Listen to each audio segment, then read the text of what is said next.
రామ్మా, కూర్చో.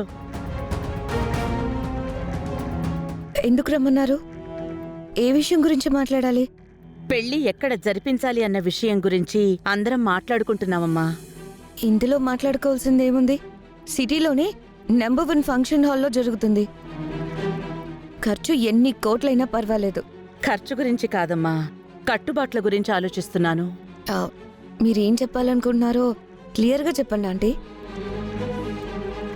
పెళ్లి ఎక్కడ జరిపిద్దాం అనుకుంటున్నానంటే,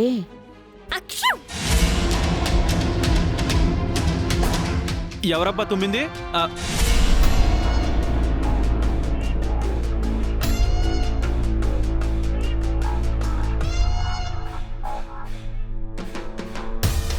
శుభమా అంటూ కళ్యాణ మండపం గురించి మాట్లాడుకుంటుంటే నువ్వు తుమ్మావమ్మా.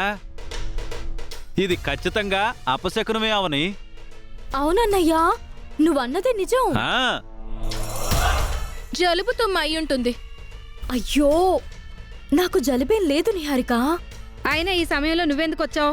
పిలువని పేరంటారుకు వచ్చినట్టు. ఎల్లెళ్ళామమ్మా, మేము ఇంపార్టెంట్ టాపిక్లో ఉన్నాం. పెళ్లి ఎక్కడ జరిపించాలనే దాని గురించే కదా మాట్లాడుకుంటున్నారు? అవును. మరి ఆ విషయం నాకు తెలియాలి కదా. నీకెందుకు తెలియాలి? తెలియాలి బంగారం. నా మెడలో బావ కట్టిన లైసెన్స్ ఇంకా ఉంది. సో పెళ్ళయ్యేంత వరకు బావ మీద నాకు సర్వ హక్కులు ఉంటాయి.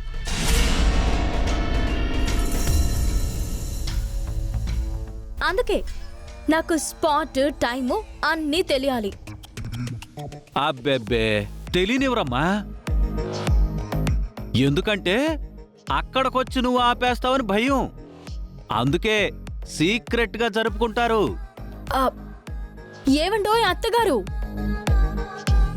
గతంలో మనం అనుకున్నవి మర్చిపోయారా? నేను ఈ తాళిని తీసి మీకిచ్చిన తర్వాతే కదా నా బావ ఈ మాయ మెడలో తాళి కట్టేది. మరప్పుడు నాకు భయపడి దొంగతనంగా ఎందుకు చేయాలని అనుకుంటున్నారు? వేద, మనం దాస్తే దాగే విషయం కాదిది. పెద్దిరాజైనా చెప్పేస్తాడు. కరెక్టే. ముసుగులో గుద్దులాటెందుకు?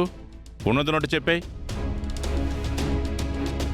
ఆంటీ, మీరు ఎక్కడ ఫిక్స్ చేసినా నాకు ఓకే. ఇక అవని విషయం అంటారా? అది తర్వాత చూసుకుందాం. మీరు వేదికని రివీల్ చేయండి. ఇది ఇది ధైర్యం అంటే. మాయా, మా కుటుంబంలో అందరి పెళ్లిళ్ళు మా పల్లెటూరు రామచంద్రాపురంలోని ఇంట్లో జరిగాయి. అక్కడున్న అమ్మవారి ముందే జరిగాయి. శ్రీకర్ అవనిల పెళ్లి తప్ప. అందుకే వీడి జీవితం ఈ అవని వలన నాశనమయ్యింది.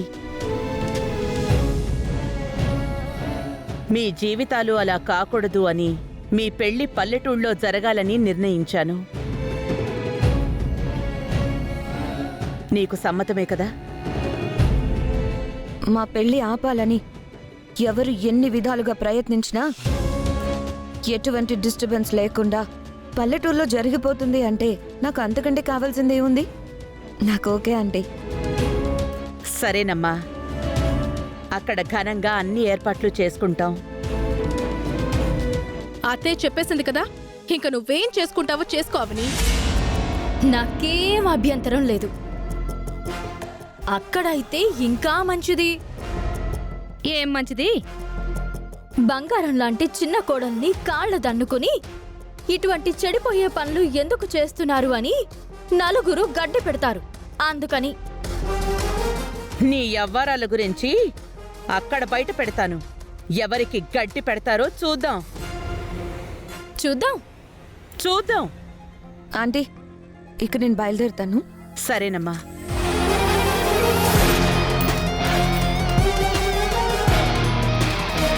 వేదిక సమయం తెలిసింది కాబట్టి ఇక నేను చేయాల్సింది నేను చేస్తాను.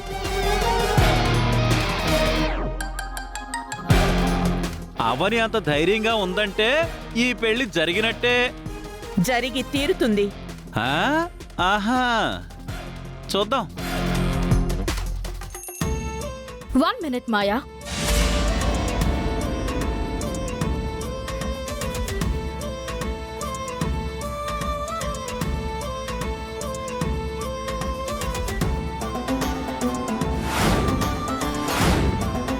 ఏంటి ఎందుకు ఆపావ్? ఏంటి అలా చూస్తున్నావు? ఏమైందమ్మా? ఎందుకో ఆపిందాంటీ? అడుగుతుంటే చెప్పడం లేదు. నిన్ను ఆపుతుంది అని అనుమానం వచ్చే బయటికొచ్చాం. ఇదిగే మా మాయా మేడంని ఎందుకు ఆపావు? మనసులో ఏమైనా ఉంటే కక్కే. మిస్ మాయా, నీ పెళ్లి పల్లెటూరులో ఖచ్చితంగా జరుగుతుందన్న నమ్మకం నాకైతే ఎట్టి పరిస్థితుల్లోనూ లేదు. ఎందుకు లేరు? నీకున్న అనుమానం ఏంటి? ఓపెన్ గా మాట్లాడు, నేను ఆన్సర్ చేస్తాను. వీళ్ళు నిన్ను పిలిచారు, నువ్వు వచ్చావు. అమ్మ మాయా, మన కుటుంబ సంప్రదాయం ఇదమ్మా. అందుకే పల్లెటూరులో పెళ్లి సందడి చేద్దామమ్మా అని అనగానే గంగిరెద్దిలా నువ్వు తల ఒప్పుకుంటూ పోతున్నావు. మీరు ఈ నిర్ణయం తీసుకున్న సమయంలో నువ్వు ఒక్కదానివే ఉంటే సరిపోతుందా? పెళ్లి కూతురు అమ్మ నాన్న కూడా ఉండాలి కదా. పాయింటే. కూతురు పెళ్లి విషయంలో ఆ శశిధర్ మాధవి గార్లకు పెద్ద పెద్ద ఆలోచనలు ఉన్నాయన్న సంగతి గతంలో వాళ్ళ మాటల్లోనే తెలిసింది. వాళ్ళు లేకుండా వేదికను నిర్ణయించడం సరైంది కాదు. ఈ రకంగా ఇరికించింది ఏంటి? మీ పేరెంట్స్ కూడా ఈ విషయం తెలియాలమ్మా. అదే ఇంటికి వెళ్తున్నాను కదా, తప్పకుండా చెప్తాను. నా ఇష్టాన్ని వాళ్ళు కాదనరు. ఇంటికి వెళ్ళిన తర్వాత ఎందుకు? వాళ్ళని ఇక్కడికి రప్పించు. చిన్న విషయానికి వాళ్ళెందుకు? నేను చెప్తే సరిపోతుందిలే. ఆంటీ, మీరు వరీ కాకండి. ఇది చిన్న విషయం కాదు మాయా. మా సమక్షంలోనే ఈ విషయం మీ పేరెంట్స్కి పోస్ట్ కావడం మంచిది. మీ పేరెంట్స్ని పిలిపించు. అది కాదు శ్రీకర్. ఏంటి ప్రాబ్లం? ఎందుకు ఇబ్బంది పడుతున్నా? ఎందుకంటే వాళ్ళు ప్రెజెంట్ అందుబాటులో లేరు. ఎక్కడున్నారు? పనుండి ముంబై వెళ్ళారు. అక్కడి నుంచి వెంటనే రప్పించలేను కదా. అంతే మరి. మా పేరెంట్స్ ముంబైలో ఉన్న విషయం ఆల్రెడీ నీకు చెప్పాను కదా అవని. నేను ఈ విషయం పోస్ట్ చేస్తానులే. ఫోన్లో మాట్లాడండి.